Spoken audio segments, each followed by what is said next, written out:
तो नमस्कार, प्रणाम भैया, जय भीम। पहले तो आप लोग चंद्रशेखर भाई का इंटरव्यू है जो कि बहुत ही खतरनाक इंटरव्यू, आप लोग देखिए और कमेंट में जय भीम जरूर लिखिए। वीडियो को लास्ट तक देखिए क्या बोल रहे हैं। वीडियो अच्छा लगे तो लाइक करें, चैनल को सब्सक्राइब करके शेयर करें और बेल आइकन प्रेस करें ताकि हम जब वीडियो अपलोड करें उसका नोटिफिकेशन आप लोग को जरूर मिले।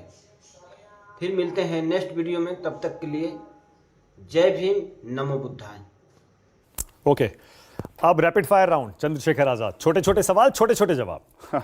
ठीक है, कोशिश करेंगे एक शब्द या एक वाक्य में आप जवाब दें। कोशिश करूंगा। ठीक है, पहला सवाल Chandrashekhar Azad, rapid fire round में कांशीराम का सही उत्तराधिकारी कौन है? चंद्रशेखर आजाद। बहुत बढ़िया।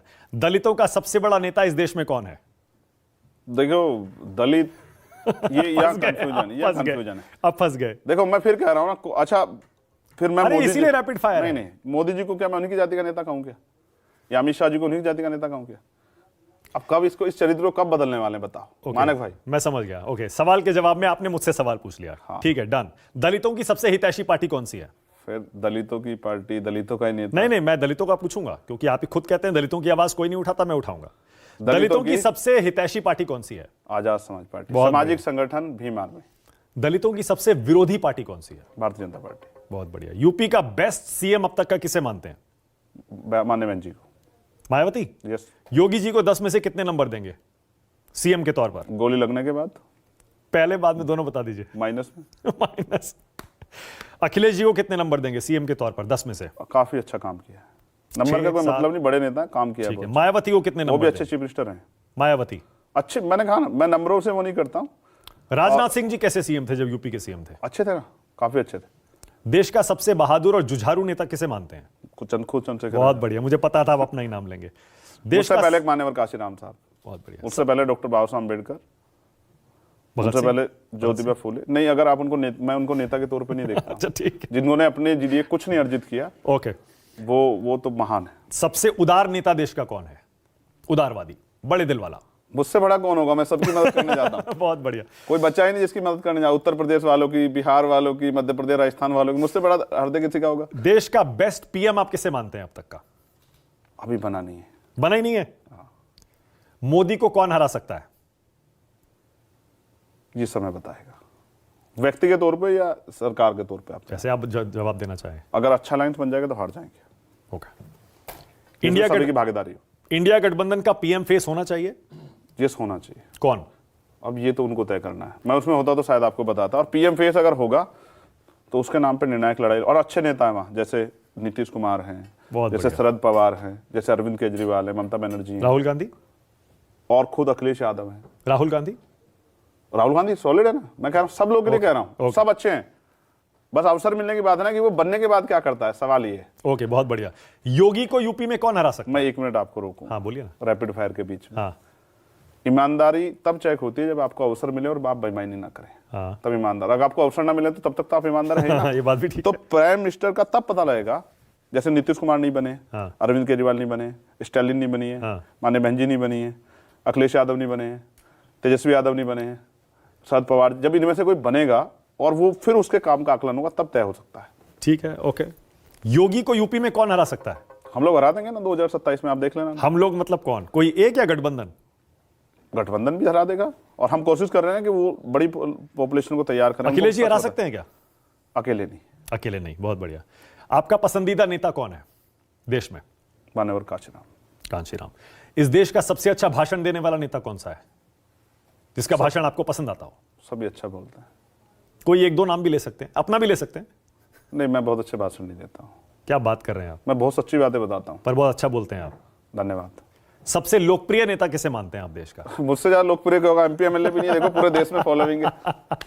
पर चुनाव तो हार जाते हैं। अच्छा, चुनाव हार जीतना ही लोग। बाबा साहब भी तो कोई चुनाव नहीं जीते। ओके। आप उनको लोकप्रियता उनकी कम मानते हैं क्या? दुनिया में उनको सिंबल ऑफ नॉलेज मिला, तो चुनाव तो नहीं जीते ना, आपको पता है ना। ठीक है, ओके। मैं इसको कंफर्म कर दूं, डॉक्टर अम्बेडकर चुनाव नहीं जीते, लेकिन लोकप्रिय है ना अपने काम की वजह से। बिल्कुल सही है। तो चंद्रशेखर भी आप देखो ना, अभी तो शुरू हुआ हूं 3 साल में। ठीक है, अब मैं कुछ नाम लूंगा और जो पहला शब्द आपके जहन में आता है आपको वो बोलना है। ठीक है। रावण। हिस्टोरिकल बहुत कुछ है सीखने के लिए उनसे। बहुत बढ़िया। भगवान राम, कुछ चीजों को लेके बहुत कुछ उनसे उनके जीवन से भी संकल्प सीखे जा सकते। आप नास्तिक हैं वैसे, आप नहीं मानते ना? मैंने फिर कहा ना, देखिए जैसे मैं और आप अलग अलग धर्म को मान सकते हैं, लेकिन आपकी अच्छाई को तो मैं गिन सकता हूँ ना। ओके। प्रियंका गांधी, बहुत अच्छे नेता है, और मेरी बड़ी बहन भी। मैंने क्या कहते हैं, दीदी कहते हैं आप उन्हें? दीदी कहता हूँ। दीदी। राहुल गांधी, अच्छे नेता, मैं मिला हूँ, काफ़ी देर मेरी बात हुई है, 1.5-2 घंटे, और मैं गजब का वो देखता हूँ उनके अंदर, लोगों के लिए स्पिरिट कुछ करने के लिए। मायावती, उस तरह से नहीं मिल पाया, मिलने की बहुत तमन्ना है, और उम्मीद करता हूँ कि भविष्य में उनका आशीर्वाद मुझे भी मिले। बुआ कहेंगे नहीं कहेंगे? वो जिस रिश्ते से चाहें, लेकिन वो आशीर्वाद दें तो बहुत अच्छा होगा। जिग्नेश मेवानी, और ये चाहता हूँ वो दीर्घायु हो। मेरे भाई है ना जिग्नेश। जिग्नेश, ओके। कैसे रिश्ते हैं, दोस्ती है? भाई है ना, भाई के बाद कुछ बचता है क्या? ओके। रामदास अठावले, अच्छे नेता है ना, एक समय था पैंथर का बहुत अच्छा काम किया, अभी भी उनके पास कोई जाता ना मदद करते हैं, मैं जानता हूँ ना इस बात को। नरेंद्र मोदी, देखो नरेंद्र मोदी जी से सीखना चाहिए लोगों को, क्या कि नरेंद्र मोदी जी सत्ता में आने के बाद उन्होंने क्या क्या किया और किस तरह वो चीज़ों का पॉलिटिकल फायदा लेते हैं, ये भी सीखना चाहिए। राजनीतिज्ञ के तौर पर उनसे सीखना चाहिए। एक और खास बात, हाँ, वो कभी जवाब नहीं देते हैं, चाहे वो झूठ बोले सच। उन्होंने कितने फॉल्स उन्होंने स्टेटमेंट दिए, लेकिन कभी उन्होंने जवाब नहीं दिया, ना किसने पूछा, कोई हिम्मत नहीं जुटा पाया ओके। कि उनसे पूछे भाई कि वो रडार कैसे जो है। ओके। अमित शाह, अब अच्छा है ना, पॉलिटिकल एनालिसिस उनका अच्छा है, लेकिन चाणक्य जो कहा जाता है। नहीं, नहीं, मैं ये नहीं कह रहा हूँ, मैं ये कह रहा हूँ वो उन्होंने जो एक्सपेरिमेंट किए, स्पेशली जो मुझे मीडिया से पता लगा कि मध्य प्रदेश और राजस्थान में जो एक्सपेरिमेंट किए, संगठन के तौर पर उनका अच्छा पकड़ है। यूपी में भी देखिए ना, 325 सीट जब आई थी, अमित शाह को बहुत बड़ा उसका क्रेडिट दिया जाता है। साधन है, अवसर हैं, पार्टी है इतनी बड़ी, सब कुछ। जिस दिन हम इस हालात में होंगे उस दिन आप फिर चाणक्य की वो करना, आप चाणक्य है या चंद्रगुप्त है। बहुत बढ़िया। योगी आदित्यनाथ, योगी आदित्यनाथ, पहला शब्द क्या जहन में आता है योगी जी जब? डिक्टेटर टाइप उनका वो है। दूसरी बात, जाति के उससे बाहर नहीं निकल पाए, और मैं चाहता हूं, देखिए संत हैं वो, हाँ। और एक परंपरा को, इस बात में मैं कुछ ऐड करना चाहता हूं अगर आप कहें। हाँ, जो डेरा सच्चा सौदा है ना, मैं उसको स्टडी कर रहा था, उनके जो सूफी वो रहे, वो उनका बहुत अच्छी पकड़ थी लोगों में भाईचारा पैदा करने के लिए। दो चीजें उसमें, और एक चीज और ऐड करूंगा मानिक भाई, बहुत इंपॉर्टेंट है, दुनिया लोग सुनेंगे तो अच्छा लगेगा, लेकिन जब राम रहीम आए ना तो उन्होंने कॉन्सेप्ट बदल दिया। तो जैसे जहां इस नागपंथ में योगी आदित्यनाथ हैं, उनसे जो बड़े वाले गुरु थे वो एक अलग वो थे, और जब ये आए इन्होंने उसको बदल दिया। ऐसे ही जो सिक्खी है, जो हमारे पहले 9 गुरु हैं, वो एक अलग वो थे, लेकिन मार्शलिटी आई गुरु गोविंद सिंह जी के उससे, जब उन्होंने कहा कि भाई मुझे पंच प्यारे चाहिए। तो ये एक अलग अलग वो है। आज जो वो कर रहे हैं, योगी जी कर रहे हैं, उसका खामियाजा, क्योंकि कई घटनाओं में जैसे उन्होंने जो वादे किए, संत को अपने कमिटमेंट को नहीं छोड़ना चाहिए। उन्होंने कहा कि भाई हाथरस के परिवार को मैं नौकरी और एक सरकारी घर दूंगा, आज तक नहीं दिया, तो ये कमिटमेंट उनको डाउन करता है। दूसरा, अभी इंदु शेखर के परिवार की हत्या हुई, इंदु शेखर की मेरठ में एक मिस्त्री की, जिसने अपने 2.5 लाख रुपए मांगे और एक ताकतवर व्यक्ति ने उसको मार कर लटका दिया। वो कभी दलितों को उस तरह से, कमजोरों को उस तरह ट्रीट नहीं करते हैं जिस तरह से वो अपने साथ के लोग करते हैं, और हमेशा वो आरोपियों के साथ खड़े से दिखाई देते हैं। ये उनकी छवि के लिए अच्छा नहीं। ओके। जयंत चौधरी, भाई अच्छे नेता है ना, भाई है ना, मैं तो, और अच्छे नेता है बहुत। मैं तो, हमारी काफी बात हुई, बहुत दिलचस्पी है उन्हें कांग्रेस किसानों को लेके। ओके। अखिलेश यादव, अब भाई है ना, मैंने कहा ना भाई, और बड़े अच्छे नेता हैं अखिलेश उत्तर प्रदेश के। हाँ, ओके। ओवैसी, अच्छे नेता है भाई, अपने लोगों के लिए जितना वो खुल के बोलते हैं शायद ही को बोलते कन्हैया कुमार, मिला नहीं हूँ, एक बार शायद मंच पे मिला हूँ, और वो था जब मैं जेल से आया था, उसके बाद मिला नहीं। अब तो देखिए कहां से कहां पहुंच गए, कांग्रेस की CWC में शामिल हो गए। अच्छी बात है ना, अच्छे, अगर अच्छा काम कर रहे हैं तभी तो आगे बढ़ रहे हैं। ओम प्रकाश राजभर, एक दिन झूठ बोला उन्होंने क्या? मुझे लेके, क्या कि भाई हम ये दे रहे थे, वो दे रहे थे, बाकी वो मेरी काफी बात हुई। तो बीजेपी में चले गए राजभर जी। ठीक है ना, वो तो उनकी अपनी राजनीति है, लेकिन मुझे गोली लगने के बाद उनका फोन मेरे पास आया। ओके। पूछा उन्होंने, भाई क्या हाल है, तो अच्छे हैं। संजय निषाद, एक दिन मिले थे मीडिया के कार्यक्रम में, और मुझे उन्होंने कहा कि हम मिलकर काम करें, तो मैंने कहा कि आप जिस जगह वहाँ वो बड़ी खतरनाक है। अनुप्रिया पटेल, अच्छी है ना, उनके फादर को मैं बहुत वो करता हूँ, रिस्पेक्ट करता हूँ, सोनीलाल पटेल जी, और किस तरह से सामंतियों ने उनके साथ अन्याय किया भाजपा। तो अनुप्रिया जी को नहीं करते हैं रिस्पेक्ट? नहीं, बड़ी बहन मानता हूँ। मतलब पिछड़ा एनडीए में चला गया तो वो पिछड़ा नहीं रहता है? नहीं, ऐसा नहीं, कौन कह रहा है, अभी तो मेरी बात ही नहीं पूरी हुई। हाँ। आप अपने मन की इच्छा को कुछ लागू करना चाहते हैं, अलग है। देखो, एक तो महिला है, और ज़्यादा रिस्पेक्टफुल हो जाती है। हाँ। कि एक महिला का, पिछड़े वर्ग से आने वाली महिला का राजनीति में आगे बढ़ना, ये बहुत वो है। दूसरा, मैं उनसे एक बार मिला मीडिया के कार्यक्रम में, और मैंने उनसे कहा कभी आप मिले तो पूछना कि आपको इस पद की दावेदार होना चाहिए। तो उन्होंने कहा कि चंद्रशेखर मेरे बारे में मत कहो, अगर भाजपा के लोगों ने सुन लिया तो नुकसान हो सकता है। केशव प्रसाद मौर्य मिला नहीं हूँ भाई, वो पिछड़े वर्ग के नेता हैं, बीजेपी में इतने नहीं, बड़े मिला पद पर नहीं हूँ। हैं। मैंने कहा पर मिला आपकी नहीं। राय क्या है उन पर? अच्छा है जिस पोस्ट पे हैं, और आप कहते हैं ना बीजेपी में मैं तो जगह नहीं चाहता मिलती पिछड़े लोगों को। देखिए डिप्टी सीएम बना के रखा है उनको कितने साल से, चुनाव हारने के बाद भी। ये लाइन मैंने कब कही? आप ही कहते हैं बीजेपी पिछड़ों पर अत्याचार करती है, ना, उनको जगह नहीं देती। उनके बच्चे देखो ना, 20,000 बच्चे उनके सड़कों पे धक्के खा रहे हैं और आमरण अनशन कर रहे हैं, और वो जब कार्यालय जाते लाठी मारते हैं उनको। मैं ये कह रहा हूँ बीजेपी इन वर्गों के नेताओं को पॉलिटिकल पावर नहीं देती, ओके, और उनसे अपना एजेंडा लागू कराती है। चाहे वो उनसे करवाएं, राजस्थान वालों से, उनसे मध्य प्रदेश वालों से, अब जो बनाए, और चाहे किसी और से कराओ। केशव प्रसाद मौर्य जी को स्टूल पे बिठा के रखा, यार क्या बात करते हो आप? इससे ज्यादा सम्मान क्या देती है? ओके, पप्पू यादव। वो चीफ मिनिस्टर के दावेदार थे या नहीं थे, आप बताओ। अच्छा मुझे छोड़ो, 2017 में उन्हीं के नाम पे चुनाव लड़ा ना, तो वो दावेदार थे या नहीं थे? क्यों उनका अधिकार छीना? ओके, तो पप्पू मैंने यादव, सच कहा। ऑलराइट, पप्पू यादव बहुत अच्छे नेता हैं, जितना कर सकते हैं। अवसर नहीं मिले उनको उस तरह से, लेकिन जितना कर सकते हैं करते तेजस्वी यादव, हैं। अच्छे नेता हैं और वो बहुत कुछ कर रहे हैं, और उसके लिए, बिहार के लिए अच्छा है। नीतीश कुमार डाउन जमीन से उठ के लालू जी और नीतीश में बहुत पहचान बनाई है, और मैं समझता हूं कि वो एक निर्णायक कड़ी हो सकते हैं इंडिया अलायंस में। पीएम बन सकते हैं। अब ये तो इंडिया अलायंस को तय करना है। चिराग पासवान, कभी व्यक्तिगत मुलाकात नहीं हुई, लेकिन ठीक है, कुदरत उनको भी अवसर दे। भाई दलितों के नेता हैं, पूरा थोड़ा ही है। रामविलास पासवान की पार्टी पूरी दलितों की रामविलास पार्टी। पासवान जी का रिस्पेक्ट करता हूं दिल से, वही थे। तो चिराग नहीं है? नहीं, मंडल कमीशन में उनका बहुत बड़ा रोल है। चिराग तो अभी आए ना, अवसर नहीं मिले ना उस तरह से बेचारे।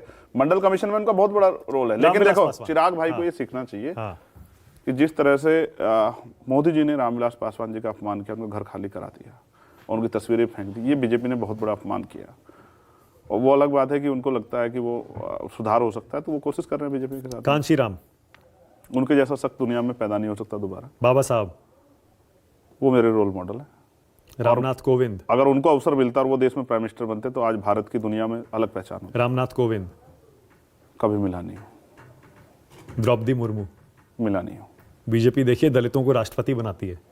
बीजेपी हाँ, एक स्टेटमेंट के बाद शायद जो है, फिर उसके बाद कुछ कह नहीं पाते अपने वर्गों के लिए। एक आप बताओ ना, कुछ एक दलितों के लिए किसी काम पे स्टैंड लिया उन्होंने? आप बताओ ना। किसने? रामनाथ कोविंद जी ने, या आदिवासियों के लिए मणिपुर का इतना बड़ा इश्यू हुआ, बोली क्या कभी?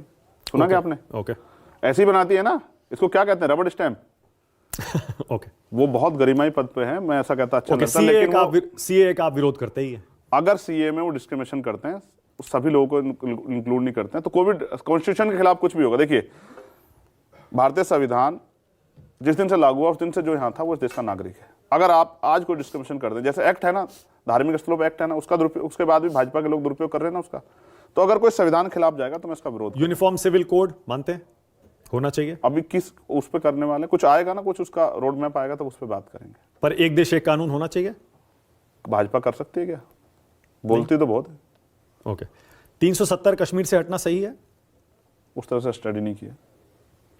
जाति गणना होनी चाहिए जैसे बिहार में हुई है, पूरे देश में होनी चाहिए। जाति जनगणना होनी चाहिए, आर्थिक आंकड़े जारी होने चाहिए, देश को पता लगना चाहिए किस जाति के पास कितने रिसोर्स हैं, किसकी कितनी संख्या है, और जिनकी संख्या कम है और जिन पर रिसोर्स कम है उनकी तरक्की के लिए भी आगे कुछ कदम उठाना चाहिए। और भारतीय जनता पार्टी उसमें सबसे बड़ा रोड़ा है। और ये तो वो देश है जिसमें क्रांतिकारियों ने बहुत दिन जेलें काटी है, और हमने तो यहाँ जो है बहुत सारे ऐतिहासिक रूप से वो पढ़े। जेल का कौन नहीं जेल में रहा है? आज के मुख्यमंत्री जेल में नहीं गया उत्तर प्रदेश के? जो उत्तर प्रदेश मुख्यमंत्री जेल में नहीं है क्या? आप देश के कई राज्यों में चुनाव लड़कर या फिर अपने पैर पसारने की कोशिश कर चुके हैं कि हमारा आधार भी बने। आप बिहार भी गए थे, पप्पू यादव के साथ आपने वहां चुनाव भी लड़ा था कुछ सीटों पर कामयाबी नहीं मिली। कितने वोट मिले थे वहां पर? हाँ बिल्कुल बताता हूँ। उससे पहले मैं आपको एक चीज और बता दूं। आप जो बार बार कहते हैं ना कि आप दलितों के नेता खुद को नहीं बनाना चाहते, तो जब मैंने मुसलमानों की लड़ाई लड़ी और वो आज मेरे साथ खड़े हैं, तो आप क्यों मुझे दलित नेता साबित करना चाहते हैं? मैं तो, हमारे यहाँ एक आइडियोलॉजिकल हुआ, जैसा पीडे कह रहे हैं ना, बहुजन समाज। ये बहुजन समाज हर हक वंचित समाज की आइडेंटिटी है। दलित, पिछड़े, आदिवासी, मुसलमान, जैन, सिख, बौद्ध, ईसाई, पारसी, जो कमजोर है, ये उनका एक अलायंस है। और ये काशीराम साहब बहुत दिन पहले बना के चले गए, मैं उसी को फॉलो कर रहा हूँ। ठीक है। और अगर न्याय के लिए लड़ने के लिए अगर ऊंची जाति है जो इस देश की, अगर उनके साथ भी कोई अन्याय हो, तो उनको भी अगर जरूरत पड़ेगी, तो क्योंकि जब बहन बेटी के सम्मान की बात आती है तो कभी मैं जाति नहीं देखता हूँ, ना धर्म देखता हूँ। ये भी नहीं देखता कि सामने वाला कितना ताकतवर है, उससे उसको वो क्या नुकसान पहुंचा, इसकी परवाह भी नहीं करता हूँ, ना जान की परवाह करता हूँ, ना जेल की, ना मुकदमे की। तो खूब जाके जब दम से लड़ता हूँ, जितनी हिम्मत होती है। तो बिहार में क्या हुआ था जब गए थे आप? तो बिहार हम जब चुनाव लड़े तो हमारी जो दूसरा एक अलायंस था उनसे बात हुई, और अंत समय पे किसी कारण से वो अलायंस फाइनल नहीं हो पाया। तो हमारी पार्टी के नेताओं ने हमसे कहा, क्योंकि हमारे यहाँ ऐसा नहीं कि ऊपर से चीजें थोपी जाती है, उन्होंने कहा कि देखो अब क्योंकि समय कम रह गया तो हमें किसी ना किसी अलायंस में जाना पड़ेगा। तो जो तीसरा मोर्चा वहां बना पप्पू यादव ने, तो हम उस मोर्चे में गए और हम लोग मिलकर चुनाव लड़ा, और हमें, अगर आपको जानकारी हो, सीटों के हिसाब से 3.5% करीब वोट हमें मिला वहां, गठबंधन को, हमारी पार्टी को। आपकी पार्टी को कितनी सीटें लड़े थे? 9,000, शायद हम 28-30 सीटें लड़े थे। कहीं 9,000, कहीं 11,000, कहीं 13,000 वोट हमें मिला, कहीं कम वोट भी मिला। तो जहां जिसकी जितनी मेहनत तैयारी थी वहां उस तरह का वोट मिला। और क्योंकि सब जगह नहीं जा पा सकते चुनाव में, जैसे अब साधनों की बात है, अब मोदी जी पे बहुत सारे साधन है, आज यहाँ हैं, थोड़ी देर में दूसरी जगह चले जाएंगे, सारी तैयारी भी उनकी है, सरकार भी उनकी। अब ऐसा थोड़ा है कि चंद्रशेखर को कहेंगे भाई चंद्रशेखर आपकी छोटी पार्टी, नई पार्टी है, तो आप एक काम करो, आप 1 महीना और फालतू प्रचार कर लो, आपका रिजल्ट बाद में घोषित कर देंगे, ऐसा थोड़ा ही होगा। भाई जिन पार्टियां, जो स्थापित पार्टियां, उन पे जो साधन है वो उनका प्रयोग कर रही है। हमें परमिशनों की भी दिक्कत होती है, तो हमारी नई पार्टी, हमें ज्यादा मेहनत करनी पड़ती है, और समय सब पे वही बराबर है कि जैसे राजस्थान में 3 तारीख को रिजल्ट आना, मेरे लिए 30 में थोड़ा ही आएगा, 3 में ही आएगा ना भाई। तो मुझे भी उसी सीमित समय में अपने छोटे साधनों से ज्यादा काम करना है। ठीक है।